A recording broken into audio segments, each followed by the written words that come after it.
Hey Midwest GameFest gamers, how are you all doing? I am super excited to be here with you guys today.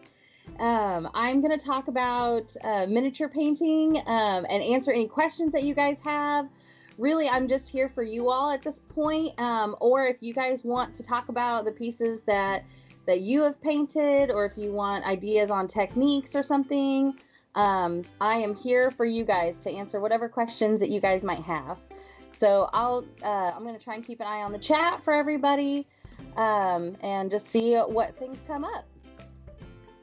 So until we get to we have some questions or anything in the chat, I was just going to kind of talk about some of the things that I have and how I usually kind of get started with painting. So I have a few things here in front of me that are like either things that I've been working on or things that I've completed, things like that.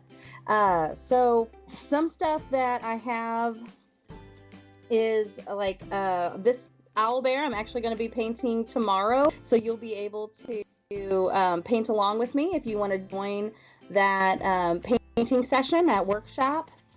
And then I'm going to be on Saturday painting a little dragon wormling. So you guys can jump on and paint along with that one. And then I have a tiefling that I will be painting as well on Sunday. So you guys can paint along with that one too. And I'll show you different techniques for painting those things that you can apply to several different types of painting and stuff. So lots of different things going on this weekend for miniature painting. And I'm also going to talk about Hero Forge a little bit on Sunday and different things like that. So it looks like we don't quite have any questions yet, and that's okay. So when I get started on painting, I usually try and like get all my things out and get my area that I'm going to be painting in all set up and like ready to go. So what I'll usually do is like I'll cover a surface in something that I don't mind getting paint on, because you're gonna probably get paint all over the place. So I try and get something. This is just a big sheet of cardboard that I have. Sometimes I'll put newspaper down. You can put paper towels down, whatever you feel comfortable with. I use several different things for putting my paint on. So sometimes just like a paper plate works perfectly fine. Or you might have like a plastic paint tray, also works great. There's lots of different things that you can do. If you live in a very dry area, then sometimes people will use what is called a wet palette. And you can order them online, but you can make your own with just like a paper plate and a paper towel. And you get your paper towel just a little bit wet and put parchment paper over top of it, and then put your paint on there, and it will help keep your paint from drying too fast. So sometimes I'll do that. Missouri can get a little bit dry, which is where I'm at. So sometimes I'll do that. But this weekend I'll just be using just the paper plate to be putting my stuff on, because it works out perfectly fine. So once I kind of have my my area and my plate set up, I make sure and get water ready, because you've got to have clean brushes when you're painting, because you don't want to muddy the colors together. So I actually tend to use 2 water containers, because a lot of paints that you'll end up using are kind of thick, and so they don't always flow as easily. So what I will tend to do is I'll have one clean jar of hi Dorky Dino. I'll have one clean jar of water, and then one jar that is for cleaning my paintbrushes. And so so that way your clean jar can be for mixing with your thick paints to thin them out a little bit so that they'll flow a little bit better. Looks like we're getting some stuff in the chat. Let me see. Oh, we're talking about raffle tickets, so be sure and go get your raffle tickets if you haven't already. Thank you guys for sharing that. Okay, so water, you got your water, we've got our palette, we've got our area. So then we start thinking about, okay, how are we gonna hold our miniature? You can hold it in your hand, especially if it's got a base already. It can be easy to hold that and be able to paint your miniature sometimes.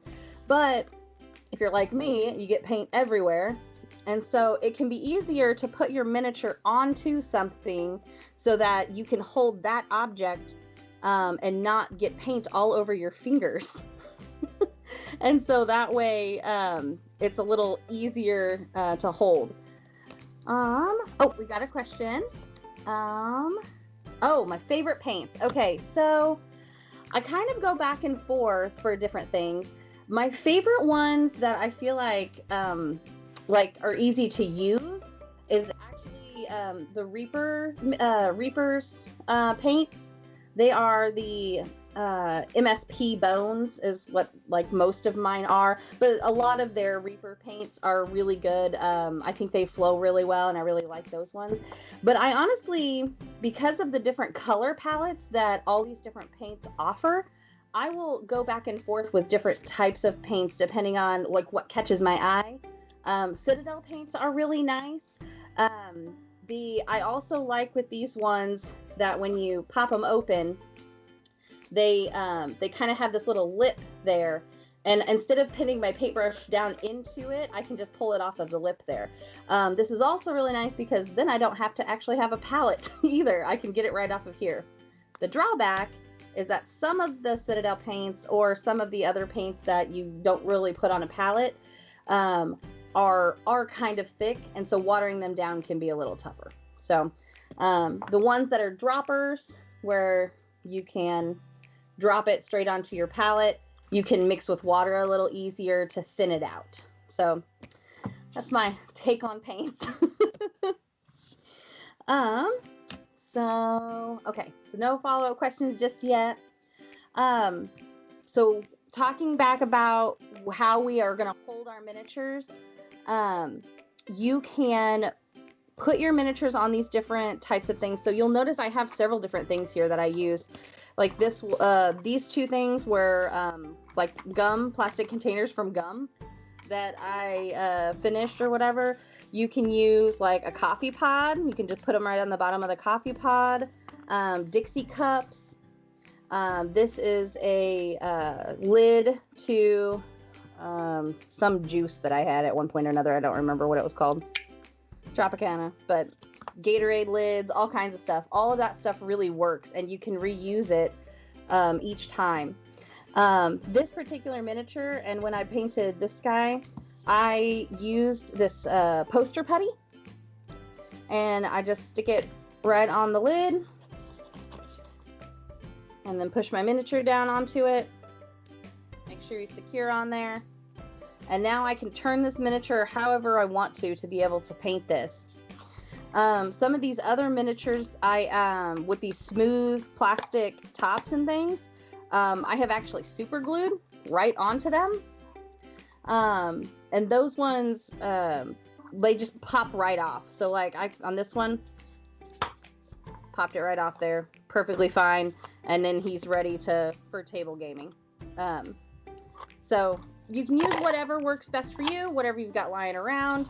Or if you don't mind getting your fingers super painted, you can just hold them in your hand.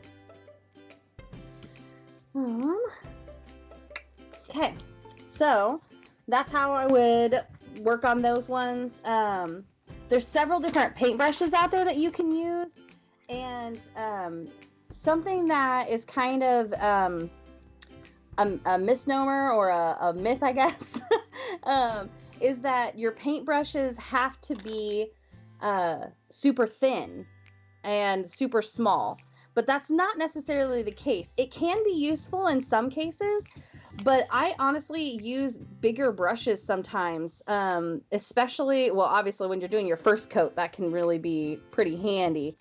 But otherwise, even on some of the smaller details and things, I will still use a bigger brush. So on this owlbear that I had painted, and I'll go back over this again some tomorrow, but the owlbear that I painted, I used a bigger brush to do most of him. There's only a few things that I went and did with the tiny brush when I was painting this guy. Let's see. Oh, we got a question. Do you have some tips on taking care of your brushes? Yes, I absolutely do. So, for your paintbrushes, if you don't want them to fray, which most of us don't want them to fray, sometimes that fray can be useful when you're like dry brushing and things like that, but most of the time we don't want our brushes to fray. So, when you are painting, when you go to clean your brush or you're ready to set it down or whatever the case may be sure you don't leave your brush in the water. It will actually, partially because of gravity, really, the brush will start to like sink in the water and the bristles will spread. But not only that, water will actually seep up into the metal part. And as it expands inside here, it expands your bristles. And that is really hard to come back from. So be sure you don't leave your paintbrushes in the water after you've cleaned them. Always take them out and like lay them down somewhere. Or if you have like a jar or a pencil holder or something you can put them in, that's fine too. But yeah, just never leave them pointed down inside of a jar or especially of water. Let's see. Otherwise, if you prefer to use like brush soap, that's okay, but don't do it too often because it can actually dry out the little hairs on the bristles, and that can also damage your brush or cause like little frays. So like little hairs to stick out instead of like just a big fray, just like a couple of hairs. And then you got to start trimming it down, and that can be kind of a pain, and you start to lose your shape. And then one other thing that I had a really good friend of mine kind of give me a trick on is when you wet your brush. So I've got my brush wet. I've cleaned it off. He taught me to take a paper towel, kind of pinch it together, and run your brush through it, and then turn and run it through again. And so you kind of keep turning and keep running your brush through that way, and it helps to almost sharpen your tip of your paintbrush. So you can really get a good line with your paintbrush that way. And that actually works for even your bigger brushes. So this is obviously quite a small brush here, but if I do that for my bigger brush,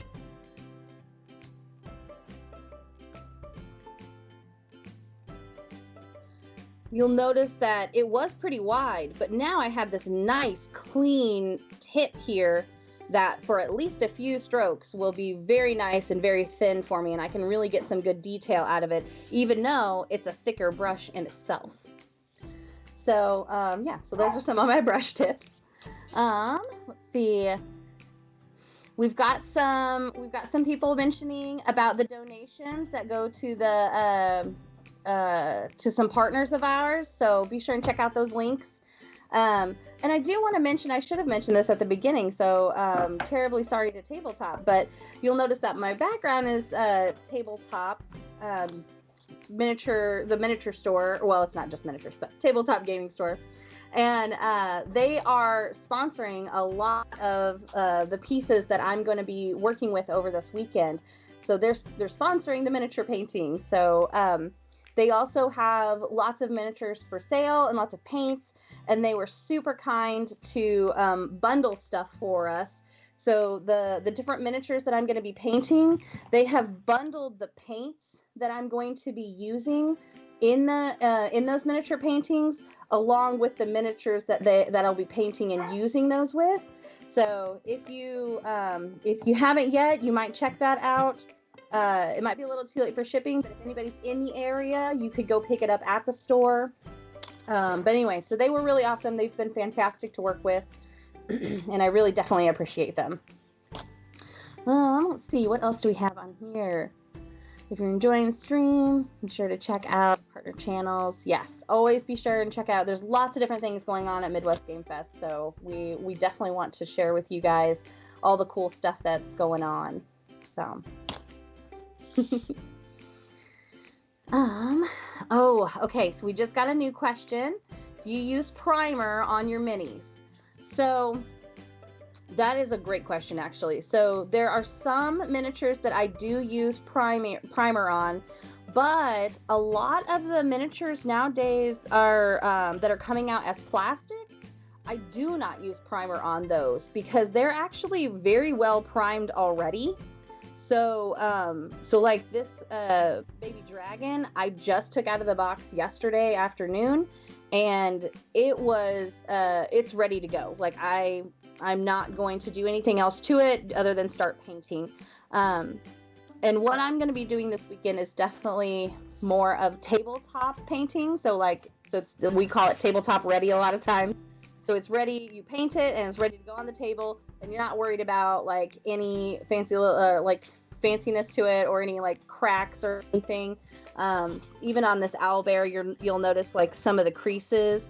I've painted over a lot of it, and so a lot of it's hidden, but there's still some spots that I can tell that like it's not ready for competition or anything, but it's definitely ready to go on the table and fight some PCs.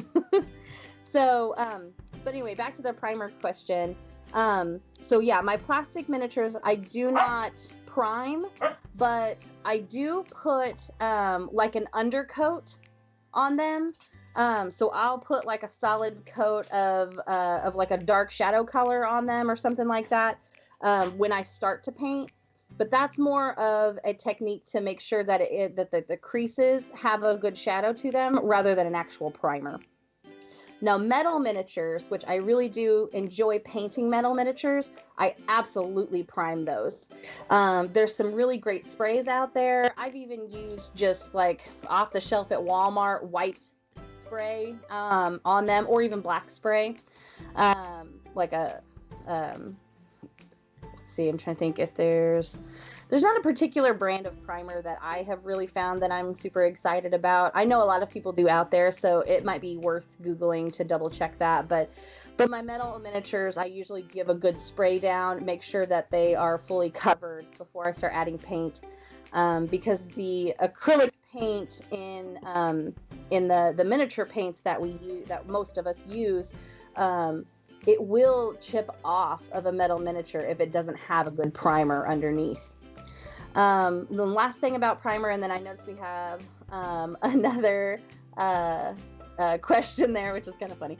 The last thing about primer that I wanted to share is that so it's not necessarily about primer, but getting your miniature ready to paint. There are some miniatures out there that have like a almost like a waxy kind of seal on them when you first get them.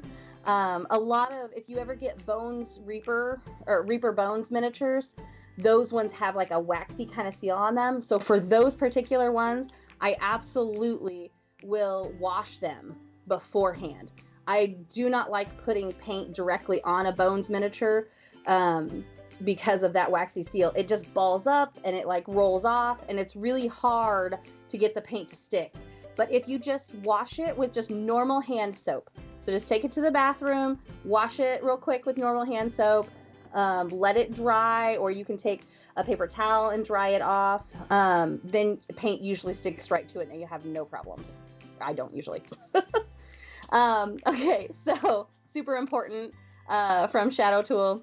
What kind of coffee am I drinking? I am drinking a caramel brulee latte, and it is probably my favorite coffee of the entire seasons, all the seasons for Starbucks. I love caramel brulee lattes.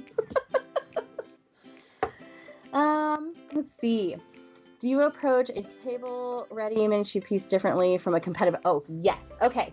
What a great question. So, I absolutely do approach the two things differently.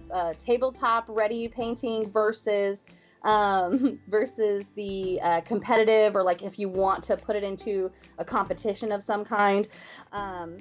So when you're doing the two different ones, the competition painting is, at least from what I have seen from people that go into a lot of competitions, it's really about layering and blending your colors like very, very closely, so that you don't see the hard cut lines in the blending.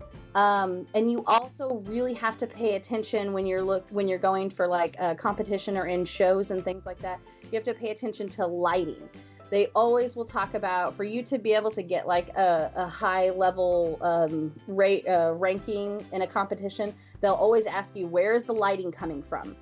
That is probably the biggest thing I struggle with in competition painting, is where's the lighting coming from? I have a terrible time on like making sure where the lighting is hitting the miniature is consistent across the whole miniature. And a lot of times when I've talked to people that do really, really well in those competitions, they use like a full spectrum of color, from wherever their shadows are is nearly black, to wherever their light is shining directly on, or they're planning for their light to be coming from directly on their miniature. They basically go almost all the way, and sometimes all the way to white. And so like you almost have like a white spot on your miniature. And actually a really good example that I attempted this for a competition is this guy right here. I hope you can see him okay. So for him, so you'll notice that he's got a bald head, so he has no hair. And it's kind of hard to see probably in the video, but his top of his head right here is nearly white, but he is like darker tan skin tones. And you'll notice that even in his cloak, in like the creases in his cloak here, I nearly took it all the way to black because there's no light really hitting those spots. So he was definitely a challenge, and I still didn't do as well as I wanted to do, but he was a little closer than what my usuals are. But I have a lot of really dark areas on this guy because of all the different shadows and the different creases and everything. Wonder if I turn this light off, it might help a little bit. You can kind of see him a little better maybe.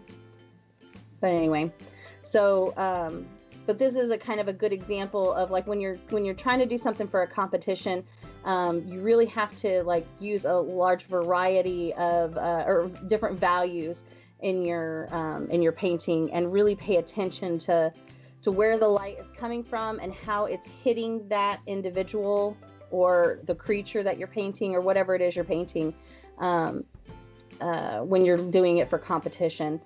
Versus for tabletop, which is what I did for this tester owl bear that I did the other day. So this guy here took me probably maybe 48 hours over several days, like a month's worth of time, like on and off working on him, probably at least 48 hours. Where this owl bear, I finished him in 2 hours, like just working on him and getting him to be where I liked him. I was really happy with him, and now I'm gonna throw him in front of some players, you know. So for him, I kind of put some color on there, and then I was like, okay, what do I maybe kind of want to do with him? And then I would dry brush a little bit on him, and then maybe add some more color. And you'll notice like I used white along several of his like pieces here, and it's not like the light is coming from all of those 5 different directions. It's just that I just wanted him to have lighter feathers in those different places and things like that. So but yeah, so that's kind of the biggest difference between when you're painting for tabletop versus painting for competition, is paying attention to those details, and trying to make it resemble life and how we see colors and things in life versus just like make him look neat. So what a great question. Awesome. Let's see. Dorky Dinah likes my coffee. And then she is asking, any tips for when you keep accidentally overlapping colors? Oh my gosh, yes, I do that all the time. So yeah, that can definitely be super duper tough, especially when you're painting such small things and such small detail. And I don't want to make it go blurry or anything, but like you can see his tabards here in the front and how small those little spots are on his tabard.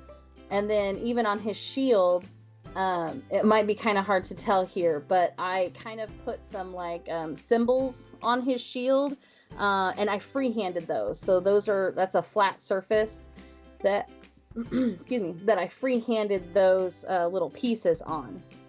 So yeah, so it's definitely something really tough to kind of do, to kind of balance out. So my tip for that kind of a thing is, depending on how much you overlap and the colors that you're overlapping with.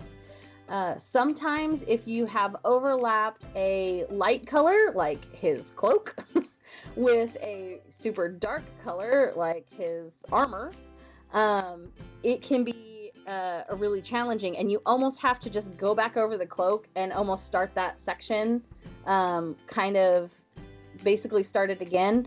If your paint is still wet enough when you catch the accident, you can wipe it off, and then usually that will make it thin enough, especially if you have used a fair amount of water, that you can wipe it off, and then it will only leave like a slight tint, and then you should be able to still go back over with the lighter color to fix your accident there. If you go over a darker part with a lighter color, that can be fairly easy to fix. A problem that I have run into, though, if you just try and just paint right over it with one coat rather than trying to get a couple of coats on there, is that the lighter color will make that darker color look brighter than you might want it to look. So sometimes you might have to mix in a little bit of something darker to try and balance those two out. Definitely a tricky thing to do. And sometimes you just kind of have to go back and forth and be okay with painting back over things. Something that I try and do so that I can hopefully, as little as possible, have that happen, is I do try and paint from like the most inside parts of a miniature out. So like I would want, for this guy, when I was painting him, I would have painted this inside here and like his chest area, and I would have painted this inside dark cloak before I even touched his outside cloak. And it may sound weird to some people, but that can actually be kind of challenging, because if you're really excited about a piece of your miniature, so for this guy, I was really excited about this this hood that he has on. I really love drapery, so I was really excited about this hood that he had on. I really wanted to paint that, but I had to make myself paint this inside stuff first, so that there was less of the overlapping onto a part that I had already painted. So it can be kind of a challenge to think about doing it that way, but if you paint the inside first and then paint out away from that part, it can be a little easier. But sometimes with miniature painting, you do just have to just know that you're gonna have to paint over stuff, and it kind of sucks. Let's see. I think we've had a few more things pop up, so let's take a look. Let's see.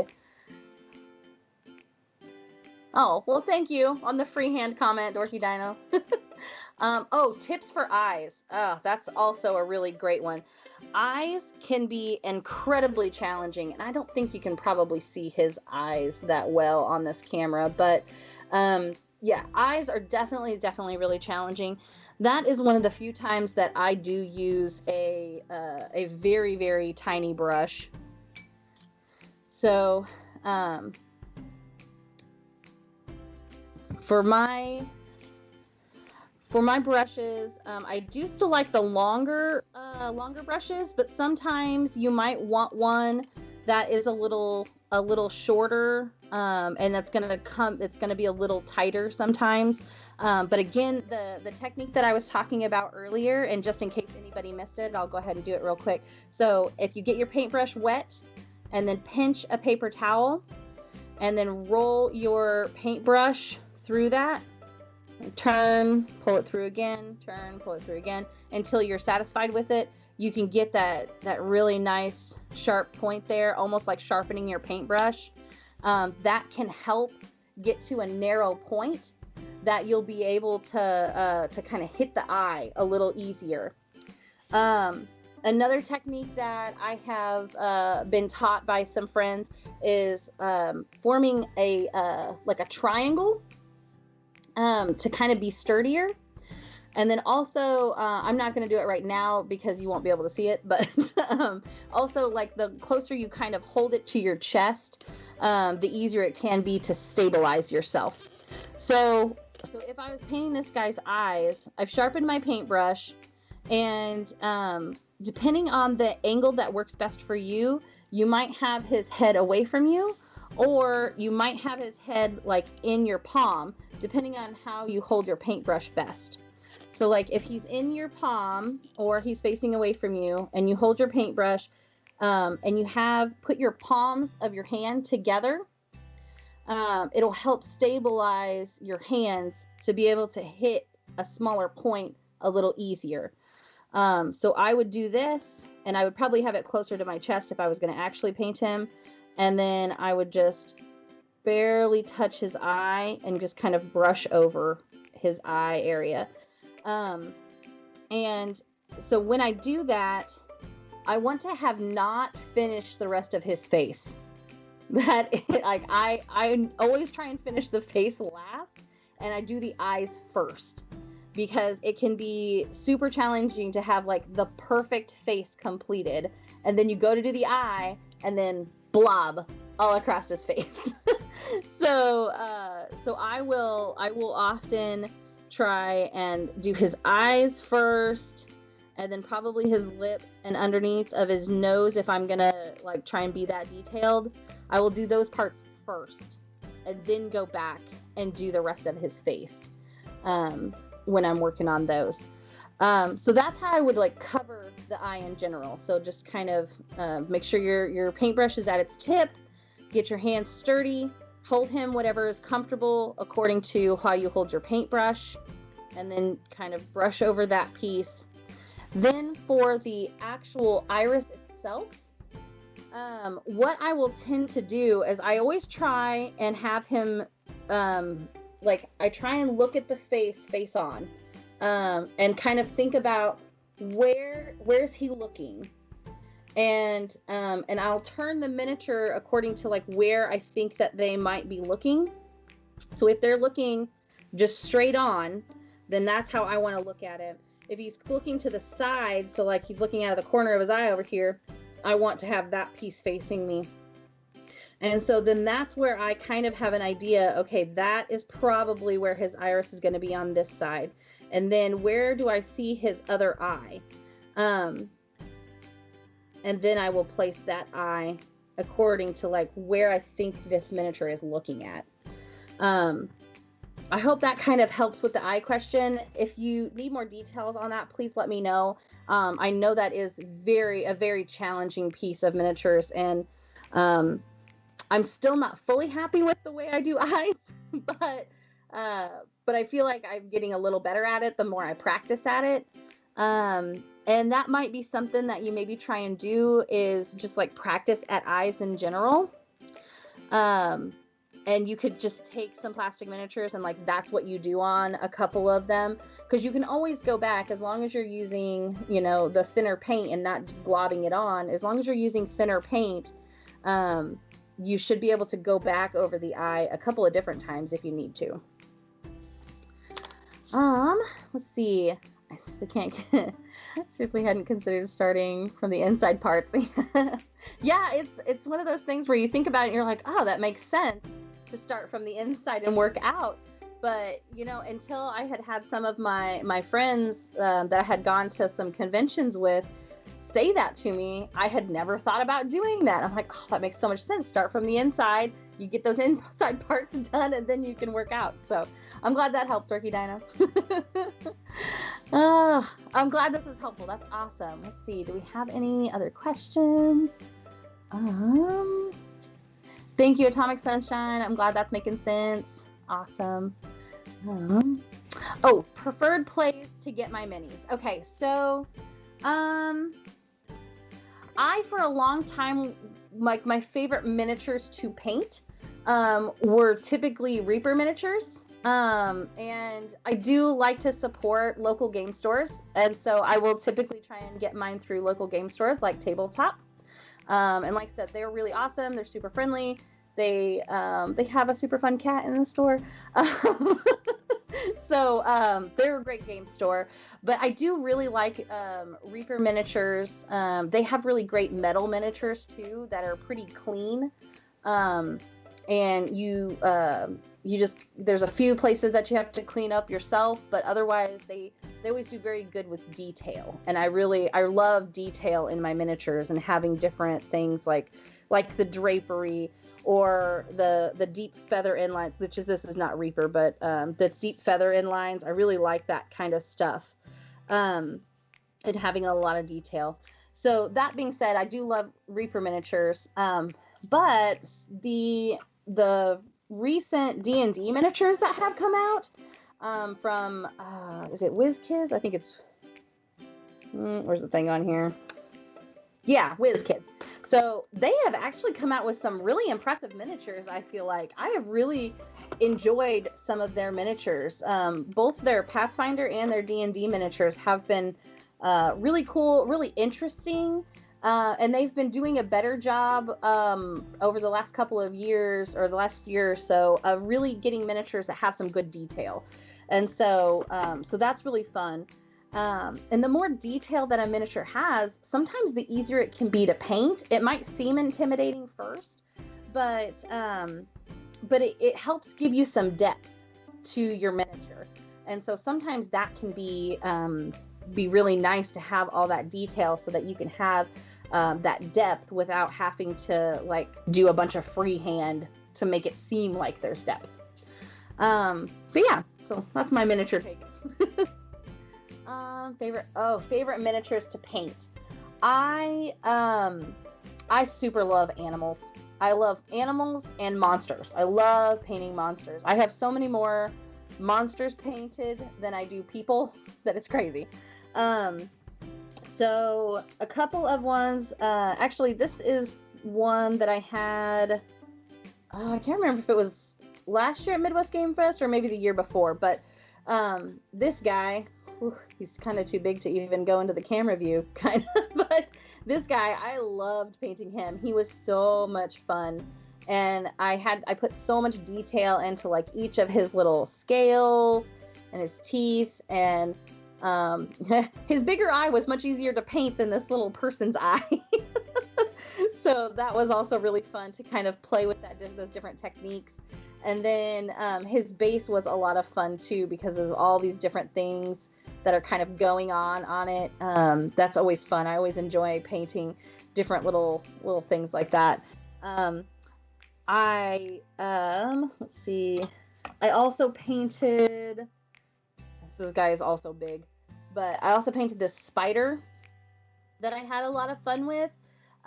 Because I was painting it for D&D specifically, I felt comfortable like not using any specific type of spider, and I just kind of painted him the way I kind of felt like painting him. And he kind of looks like he's kind of got fur, And so I tried to think of like what might be some fun fur colors. And so you can kind of see like some of those areas. And then I used kind of a more glossy color on his eyes. That was really fun. Things like that. So I really love painting those kind of things that you can just kind of have fun with. And there's lots of fur or textures or scales and different things. I think those are super fun. And you don't always have to paint them like what you think you're supposed to paint them as, because it can be so hard to paint skin tones. Like we think we know what skin color is, and then we go to paint it, and it sometimes just looks so blah. And so it's really fun to not have to worry about those skin tones and the different shadows on people's faces and things like that, or getting the color of the hands to match the color of the face or whatever. So it can be fun to just kind of play and just pick whatever colors you want to pick for your miniature and stuff like that. So yeah. Let's see. How many different paint colors do you need to do a good job on painting a humanoid? Oh goodness. Okay. So for painting a humanoid, I usually tend to use, again, this kind of does go back to whether you're painting for tabletop versus whether you're painting to competition. But like for this guy that I did for a competition specifically, I think just in his skin tone alone, I used 5 different colors to try and get his skin to be accurate. But if I was just painting like this dwarf here, who's not fully done, but I'd say I'm fairly well done with his skin tone a little bit. He's just going to be a tabletop miniature for me. He's not going to go to competition. And so for his skin tone, I think I used maybe 3 colors. And one of those colors was his undercoat, like just a super dark, like a charcoal brown, I think is what it was, or something like that for his skin tone. And then I just made it a little bit like 2 colors lighter that I used to kind of lighten it up and give him some depth between his fingers and his eyes. And it's probably hard to tell, but his eyes are like really sunken in, like he's a underground dwarf, you know, and so his eyes are real dark inside. So his skin, I probably only used 3 colors, but like I said, one of them was a base color. So it's really kind of up to you on how detailed you want to be and how in depth you want to get with those kind of things. But so that's kind of for the skin tone. And then after that, it really just goes according to like, what do you want the person to be wearing? And maybe you only need 3 colors. Like if you have a teal, an orange, and a white, you could really get some really like fun and some colors that will really play well together with just those 3 colors and make a really nice outfit. But if you want it to be more detailed, so this guy has like armor, and he's got an under, I wanted to call it a dress, but anyway, his attire for his cleric, his uniform, and then he's got his tabard here, and his cloak, and his shield, and so he just has all these different levels, and it's probably kind of hard again to see in there, but he's got like a pouch, and so I wanted things to all work together, but I also wanted to use several different colors on him, so that different pieces of him stood out from each other. And so I used several different colors on him as well. So it really just kind of depends on what you're painting for and how many colors, how colorful do you want your character to be, or you can again just use a couple different colors that contrast well together and get a really great miniature that way. If you want to know more about like color contrast and like that you're using with your miniature painting, I will say that I'm gonna really go over some basic color theory in my Hero Forge painting. We're gonna log into Hero Forge together and digitally paint a miniature together, and so I'm gonna talk a lot about the color theory and how different colors work well together and stuff like that. So that might be a good one to join if you're interested in the different color aspects and how they work together. It's a free event, so feel free to join that on Sunday. Let's see, any tips on blending and layering colors, like for your spider and your beholder. Okay, so when you're blending colors, so sometimes you do want like a sharp, crisp, like these are the different sections for this for this creature. But then sometimes, like in his middle section up here up front, you kind of want them to blend a little bit more together. So what I will often do, or the owlbear is also a good example of that. Like you want his fur to blend from one spot to another. And so what I'll often do for that is I most often start with my darker color because that's normally what I want my undercoat to be. There's going to be a few occasions that's going to be opposite, but for the most part, I'll start with my darker color, and I will decide what I want my lightest color to be. So I picked this light color on top before I even got started. So I picked my light color and I picked my dark color. So you put your dark color on first, and then I will try and find usually a color that works well in between those two. And so I'll have my dark color, and then I'll mix my dark color with that middle color. And then I will kind of go back over the areas that kind of mix those two colors together, or where I want my top brightest color to be. Then I will mix, and then I'll put my middle color on a little bit lighter. Maybe I'll kind of dry brush it on. And so dry brushing, I often will use a bigger brush for that. And you want just a little bit of paint on your brush, not for your brush to be fully wet. And so so when I dip into my paint, and then I'll probably like use a paper towel to like brush off some of it, or sometimes I'll brush it off on my finger until it's kind of light.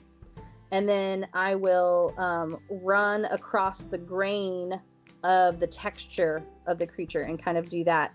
And so I will go from my darkest color, blend a little bit of a lighter color, blend a little bit more of the lighter color, and then with that middle color, blend that with the lightest color I plan to use, and then so on and so forth. So I will kind of blend those as I go along, so that they kind of meld well together, and you won't see the transition. It won't be like a sharp transition like it is on some things, like on his little feathered horns up here, is like a sharp transition versus down here being like a little bit smoother. Hopefully that helps on that part. Let's see. Yeah, plug in the 2 p.m. on Sunday for the Central Channel. Let's see, what else do we got? Another plug for the donation. Be sure you get to that donation if you can. What's something you wish you knew when you first started painting minis? Oh gosh, so much stuff. No, I think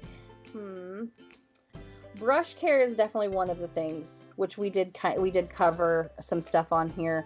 But brush care is just so incredibly important. When I first started painting, before I had my friends kind of at those conventions kind of help me with some things, I would often like replace brushes like every few months or something like that, because I was like, oh, this is fraying. I can't, I can't do any detail with this or anything like that. So brush care is just super important, I feel like, when it comes to that. The other things, let me think.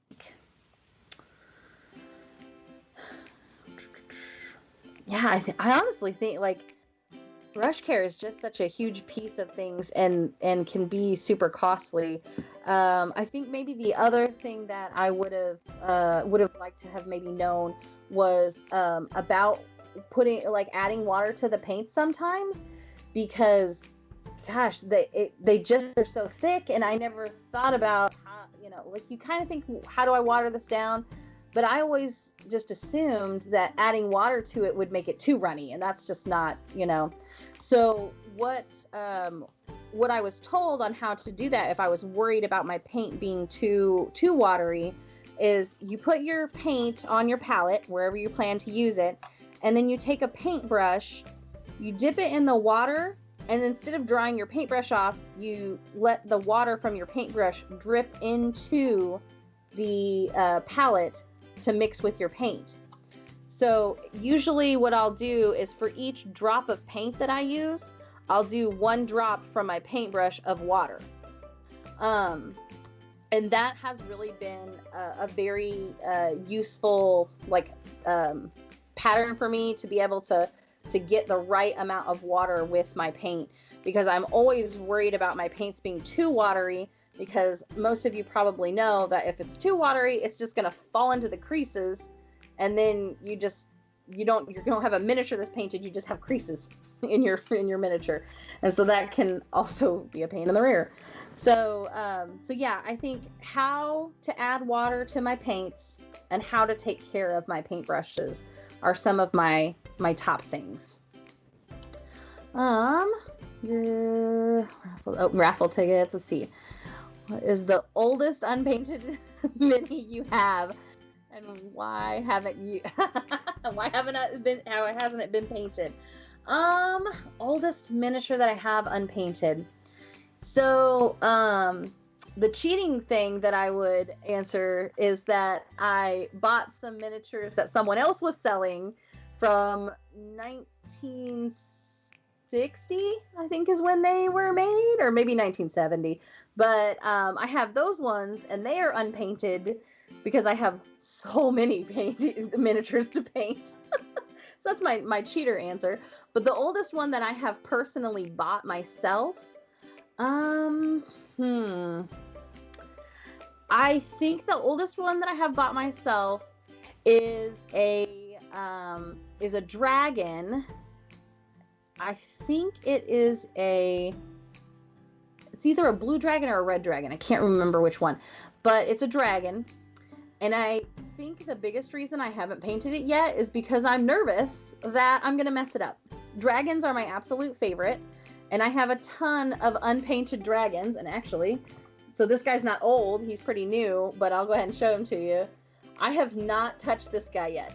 He is probably, like, I love this miniature so much, but I haven't touched him yet. I haven't touched him to paint him yet, and I've had him for several months now, but I'm not confident enough in myself just yet to actually get him painted. I feel like I need to sit down and like have a full painting session for him. Like, I need to not stop in between or anything like that. Like, I don't need days of a break. Like, I need to sit down and paint this whole guy.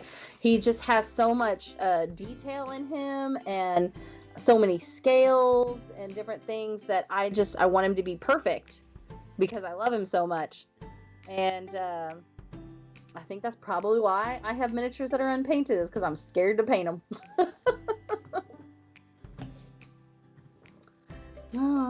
Let's see. You have any projects you're working on that you'd like to show off? Let's see. So this is another one that I'm a little bit afraid to work on, but I did kind of get started on him. So this guy is actually one that my husband made in Hero Forge, and he had it printed and mailed to us. And it's a character that he's actually playing right now. And so he's got like a little hawk here and this little egg, and he's in the game. I run the game, and he's like a mini dragonborn, basically. So he's a small dragonborn. So he's shorter than your typical sized. There we go. Kind of see that. So anyway, I haven't gotten very far on him. Obviously, I've only got his skin color undercoat put on there. But he is somebody I'm working on here soon because my husband really enjoys this character, and so he's going to be playing him. But it was really cool to get something from Hero Forge that is going to be so unique, and I'll be able to paint. So he's been really, really fun to think about, and I've got the colors that I'm planning on using for him pulled. So that's been pretty cool. The other day I started this guy that was just for fun. Zombies are always super fun to just do whatever you want and try new things because you almost can't mess up a zombie. So on his back here, he's got like this green kind of undercoat on some of his like slimy back stuff. So he's just been kind of fun to just play around with. He's not done by any means, but he was fun to just kind of throw some color on and practice some stuff on. So that's always kind of fun to do those kind of things.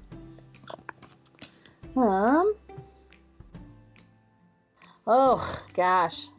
So I am. So the question is, where can we find your stuff and socials? I am on social media. I'm on Facebook under Andy Diekman, and otherwise I don't really post a whole lot of things. I'm hoping to get back into doing that and get into some groups where I can do some painting and get some feedback from others and kind of help grow that part. I don't share a whole lot otherwise as of right now, so hopefully here soon I will be able to start getting into that more. But it'll probably be on Facebook at Andy Diekman. Yeah. Cool. Oh, I think, yeah, we're getting pretty close on time too, so if there's any other questions or anything, feel free to post those. Otherwise, definitely find me on Facebook, or I will be back for several other sessions throughout the Midwest GameFest. And even if you weren't able to get the owlbear miniature beforehand, feel free to jump in when I am painting him. Or again on Saturday, I'm painting the baby dragon. It's going to be a gold baby dragon, and he's pretty neat because he also comes with this like the clear coat fire, and so he's supposed to be breathing. Oh, I think I put it in upside down. But anyway, he's supposed to be breathing fire. So that's a fun thing. That is a new thing that I've been doing, using the clear plastics and things like that. So we're gonna try that together. This will only be my third time painting something like that, so that'll be really interesting. And then he also comes with a fun little pile of treasure, so that'll be fun to paint. Again, lots of detail and different things that we'll be able to do that. And then on Sunday we'll do the tiefling. I'll be painting the bottom tiefling, but the techniques that I'm going to be using on the bottom tiefling can absolutely be used on the top tiefling as well. So so you can paint whichever one you want along with me. I think we'll have a good time no matter what. All right, cool. Thank you guys so much for joining me. I hope you were able to learn something or take something away from it. And like I said, please feel free to ask me any questions that you might have later. Join me on Facebook if you want to. And check out Tabletop. Like I said, fantastic people. Thank you all so much.